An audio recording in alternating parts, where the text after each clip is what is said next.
ang matandang hindi tinatabla ng bala. Sa isang liblib na bayan sa probinsya ng Quezon, may isang matandang kilala sa pangalang Tatay Isko. Sa kabila ng kanyang edad na mahigit 70, malakas pa rin ang kanyang pangangatawan. Ngunit ang mas nakakamangha ay ang isang bagay na usap-usapan ng buong bayan, hindi siya tinatabla ng balala. Ang misteryosong matanda, si Tatay Isko, ay isang tahimik na tao. Namumuhay siya sa isang maliit na kubo sa gitna ng kagubatan. Maraming nagsasabing isa siyang manggagamot o albularyo, ngunit mas marami ang naniniwala na isa siyang mandirigmang may taglay, anting-anting. Ang sabi ng matatanda noong panahon ng Hapon, pinagbabaril na siya ng mga sundalo, ngunit kahit isang bala ay hindi tumagos sa kanyang katawan. Ayon sa mga kwento, mayroon siyang isang lihim na dasal sa Latin na itinuturo lamang sa mga tunay na karapat-dapat.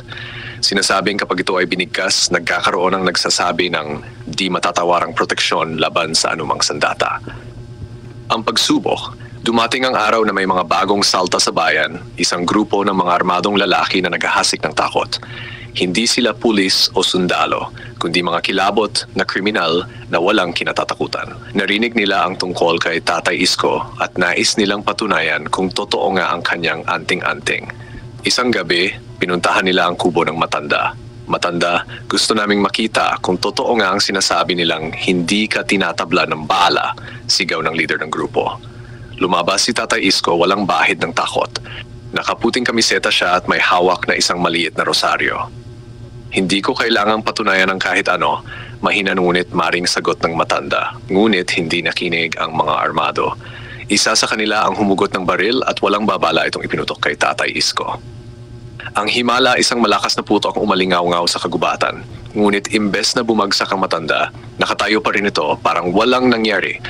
Ang bala ay bumagsak sa lupa, animoy tumalbog lamang mula sa kanyang katawan. Nagulat ang grupo. Ang ilan ay napaatras, ngunit ang leader nila ay galit na galit. Itinapat niya ang baril sa ulo ni Tatay Isko at muling kinalabit ang gatilyo. Walang lumabas na bala, sinubukan muli ng lalaki, pero puro sablay. Ang kanyang baril ay biglang hindi gumagana. Maya-maya pa, naramdaman ng mga bandido ang malamig na simoy ng hangin. Isang mahiwagang bulong sa Latin ang narinig nila mula kay Tatay Isko. Sanctus Deus, Sanctus Fortis, Sanctus Immortalis, libera nos a malo. Biglang nagdilim ang paligid. Ang mga dahon ay tila hinipan ng malakas na hangin at ang mga kriminal ay nakaramdam ng matinding takot. Isa-isa silang nagtakbuhan, iniwan ang kanilang mga armas at hindi na muling bumalik sa bayan. Kinabukasan, marami ang nagpunta sa bahay ni Tatay Isko upang magtanong. Paano niya nagawa iyon? Ano ang sikreto ng kanyang anting-anting? Ngunit ngumiti lamang ang matanda at sinabing, ang tunay na kapangyarihan ay hindi nasa anting-anting kundi sa pananalig sa Diyos at sa kabutihan ng puso.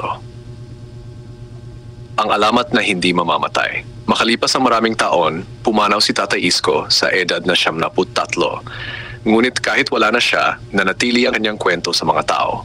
Marami ang naniniwala na ang kanyang dasal sa Latin ay isang sagradong lihim na maaring magbigay ng proteksyon sa sinumang may dalisay na puso. Hanggang ngayon, sa bayan ng Quezon, kapag may panganib, may mga matatandang bumubulong ng parehong dasal, umaasang sila rin ay mapoprotektahan, tulad ng hindi malilimutang matandang hindi tinatablan. Matapos ang gabing yon, naging palaisipan kay Miguel kung paano siya nailigtas mula sa mga bala. Hindi niya maalala kung may suot siyang anting-anting o kung may nagsabi sa kanya ng dasal sa Latin. Pero ang nakita niyang figura ni Tatay Isko ay hindi niya makalimutan. Dahil sa kanyang kabayanihan, hinangaan siya ng buong bayan. Ngunit sa kanyang isipan, isang tanong ang paulit-ulit na bumabagabag sa kanya. Bakit ako? Bakit hindi tinablan ng bala ang katawan ko? Ang paghahanap sa sagot. Dahil hindi siya matahimik, nagpasya siyang bumalik sa lumang kubo ni Tatay Isko sa kagubatan. Matagal nang iniwan ang bahay na iyon at maraming nagsasabing may mga ligaw na espiritu na nakatira roon. Pero hindi nagpatinag si Miguel. Pagdating niya sa kubo, may isang matandang babae siyang nadatnan sa harapan nito. Siya si Lola Biring, ang nag-iisang albularyo sa bayan.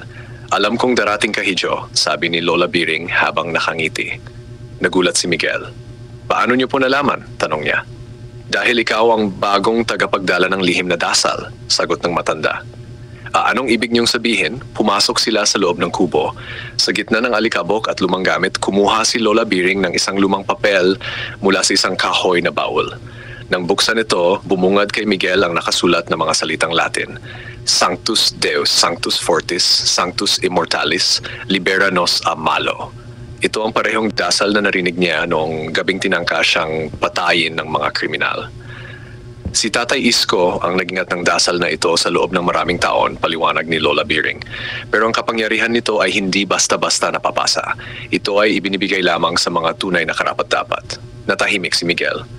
Alam niyang hindi siya perpekto pero palagi niyang pinipili ang tama. Bakit ako? Tanong niya muli. Ngumiti si Lola Biring.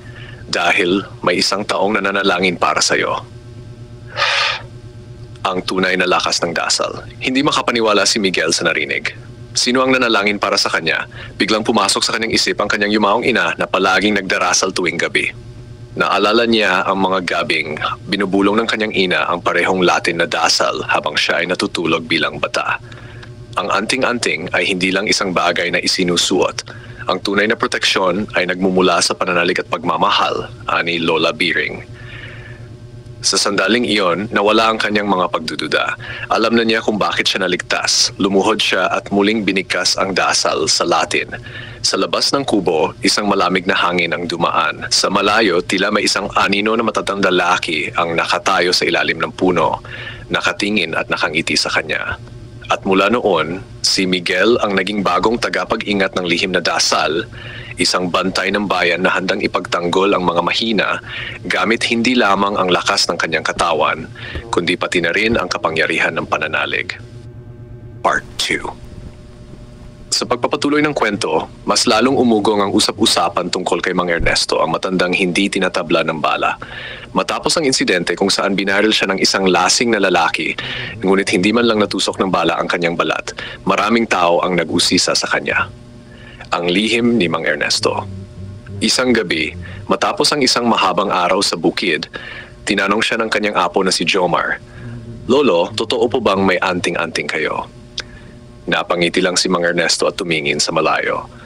Maraming bagay sa mundo na hindi kayang ipaliwanag ng pangkaraniwang mata. Apo, sagot niya. Ngunit hindi na kontento si Jomar. Isang gabi, lihim niyang sinundan ng kanyang lolo sa masukal na bahagi ng kagubatan. Laking gulat niya nang makita niyang nagdarasal si Mang Ernesto sa harap ng isang matandang punong balete. Sa tabi nito ay isang lumang kahoy na kahon na may nakaukit na misteryosong simbolo. Ang bantay ng anting-anting. Sa gitna ng katahimikan, isang malalim at malamig na boses ang bumasag sa hangin. "Bakit ka nandito, bata?" Napatingin si Jomar sa paligid, ngunit wala siyang makitang tao maliban kay Mang Ernesto. Ang kanyang lolo ay nanatiling nakapikit, tila hindi nagugulat sa pangyayari. "Sino ka?" tanong ni Jomar, nanginginig. Mula sa anino ng balete, lumitaw ang isang matandang lalaki na halos kapareho ng itsura ni Mang Ernesto, ngunit mas matanda. Ang kanyang mata ay nanlilisik at ang kanyang buses ay parang nagmumula sa ilalim ng lupa. Ang anting-anting na taglay ng iyong lolo ay hindi pangkaraniwan. Ito ay isang sumpa at isang biyaya, paliwanag ng mahiwagang nilalang. Ang katotohanan, lumuhod si Mang Ernesto at huminga ng malalim bago nagsalita. "Jomar, matagal ko nang gustong sabihin sa iyo ito. Ang dugong nananalaytay sa ating lahi ay may lihim na kapangyarihan. Ang anting-anting na ito ay hindi basta-basta. Ito ang dahilan kung bakit hindi ako tinatabla ng bala pero may kapalit." Nagimbal si Jomar. "Ano pong kapalit, lolo?" Malungkot na numiti si Mang Ernesto. "Kapag dumating ang takdang panahon, ang kapangyarihang ito ay lilipat sa susunod na tagapagmana at mukhang ikaw na iyon, apo." Nanlamig si Jomar. Hindi niya alam kung matutuwa o matatakot siya. Ngunit isang tanong ang sumiksik sa kanyang isipan, ano ang tunay na halaga ng kapangyarihang hindi tinatabla ng bala? Naghalo ang kaba at pagtataka kay Jomar matapos marinig ang sinabi ng kanyang lolo. "Ako po ang susunod na tagapagmana?" Tanong niya ang inginig ang boses. Tumango si Mang Ernesto. "Apo, ang anting-anting na ito ay hindi basta kapangyarihan. Isa itong sumpa na kailangang paghandaan." Ang bigat ng kapangyarihan, lumapit ang matandang bantay ng balete at tumitig kay Jomar.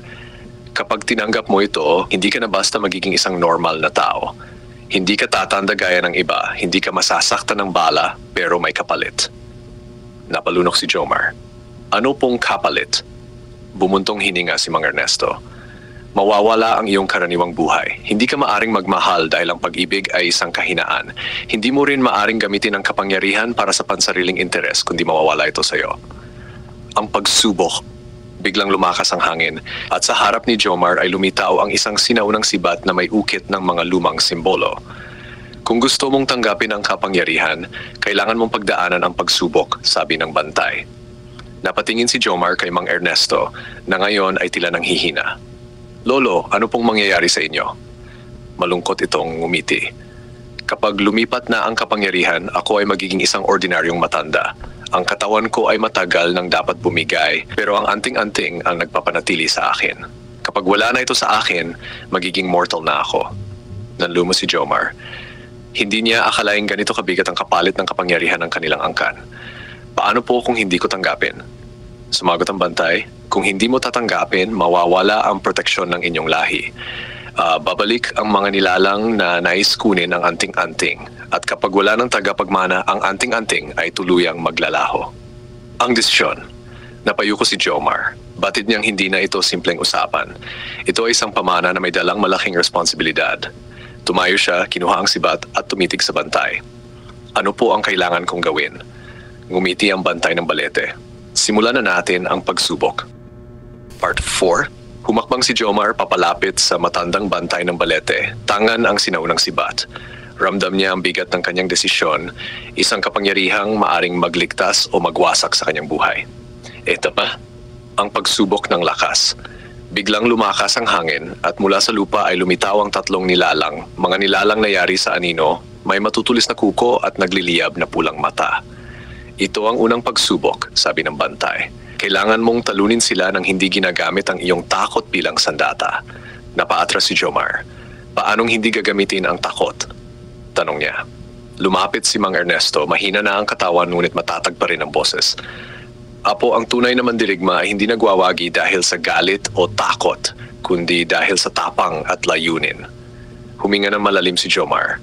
Sa unang pagkakataon, naisip niyang wala siyang pagpipilian kundi lumaban. Sumugod ang unang nilalang, mabilis na umatake gamit ang matutulis nitong kuko. Iniwasan ito ni Jomar at ginamit ang sibat para tumama sa anino. Laking gulat niya nang lumusot lang ang sibat rito. Tandaan mo, hindi mo sila matatalo sa pamamagitan ng lakas lang, sigaw ng bantay. Ang tunay mong sandata ay nasa loob mo. Ang lihim lang tayo. Ang lihim ng anting-anting. Napaisip si Jomar, kung hindi lakas ang kailangan, ano ang dapat niyang gamitin? Muli siyang umatras, pumikit at inalala ang mga itinuro sa kanya ni Mang Ernesto, ang paggalang, ang pananalig at ang tunay na diwa ng kanilang angkan. Nang idilat niya ang mata, naramdaman niya ang kakaibang init sa kanyang dibdib. Ang anting-anting sa kanyang lolo unti-unting lumilipat sa kanya. Biglang nagliwanag ang sibat.